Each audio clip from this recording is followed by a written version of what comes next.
नमस्कार दोस्तों, Vienna voice में आपका एक बार फिर से स्वागत है। दोस्तों, परसों मेरी एक दोस्त ने कहा, अरे यार मुझसे यह काम नहीं हो पाएगा। उसने एक वादा किया था, पर जब करने की बारी आई तो पीछे हट गई। मुझे बहुत बुरा लगा। मुझे लगा कि वादे तो सब कर लेते हैं, पर उन्हें निभाना कितना मुश्किल होता है। और फिर मुझे याद आई राजा भोज और सिंहासन बत्तीसी की कहानी। एक पुरानी कहानी है सिंहासन बत्तीसी की। राजा विक्रमादित्य के बाद उनका जादुई सिंहासन धरती के नीचे दबा हुआ था। बाद में जब राजा भोज को वह सिंहासन मिला तो वह उस पर बैठना चाहते थे, पर जैसे ही वह सिंहासन पर बैठने की कोशिश करते, उस पर लगी 32 मूर्तियों में से एक मूर्ति जीवंत हो उठती और उन्हें रोक देती। हर मूर्ति उन्हें राजा विक्रमादित्य की ईमानदारी, दयालुता और बुद्धि की कहानी सुनाती थी। हर बार मूर्ति राजा भोज से पूछती थी, क्या आप में भी राजा विक्रमादित्य जैसे गुण हैं? राजा भोज को हर बार यह मानना पड़ता था कि नहीं है।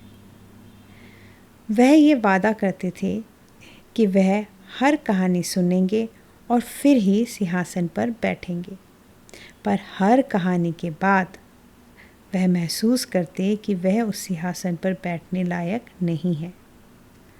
वह सिंहासन कहानियों के जरिए राजा भोज को सिखा रहा था कि असली राजा बनने के लिए सिर्फ इच्छा नहीं, बल्कि काबिलियत और चरित्र की भी ज़रूरत होती है। आज की दुनिया में हम सब किसी न किसी सिंहासन पर बैठना चाहते हैं दोस्तों, चाहे वो कोई बड़ा पद हो, सफलता हो या कोई बड़ा सपना। हम सब सोचते हैं कि बस वहाँ तक पहुँचना है, पर हम यह भूल जाते हैं कि उस सिंहासन पर बैठने के लिए हमें उसके लायक भी बनना पड़ता है। आज के राजा भोज हम सब हैं, जो बिना मेहनत के सीधा कुर्सी पर बैठना चाहते हैं, पर हमारी ज़िंदगी में भी 32 मूर्तियाँ हैं। हमारी हर गलती, हमारी हर असफलता और हमारी हर सीख, ये हमें रोक कर पूछती है, क्या तुम सच में इसके लायक हो? यह कहानी हमें सिखाती है कि हम सिर्फ वादे न करें, बल्कि अपने काम से अपनी कीमत साबित करें। हमें हर दिन अपनी ईमानदारी, अपनी मेहनत और अपने चरित्र को बेहतर बनाना चाहिए, क्योंकि उस सिंहासन पर वही बैठता है जो सच में उसके काबिल होता है, ना कि जो सिर्फ बैठने की इच्छा रखता हो। तो दोस्तों, इस कहानी की आज के ज़माने की सीख यह है कि अपने सपनों के सिंहासन पर बैठने के लिए पहले अपने आप को उसके काबिल बनाइए।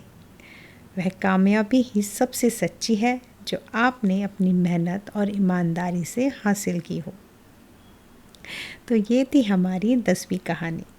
कैसी लगी आपको कमेंट्स में ज़रूर बताइएगा, और अगर आपको ये कहानी अच्छी लगी है तो अपने दोस्तों के साथ इसे शेयर ज़रूर कीजिए। वियाना वॉइस को अभी सब्सक्राइब करें और हमारे परिवार का हिस्सा बने। हम मिलेंगे अगले एपिसोड में एक नई कहानी और एक नई सीख के साथ।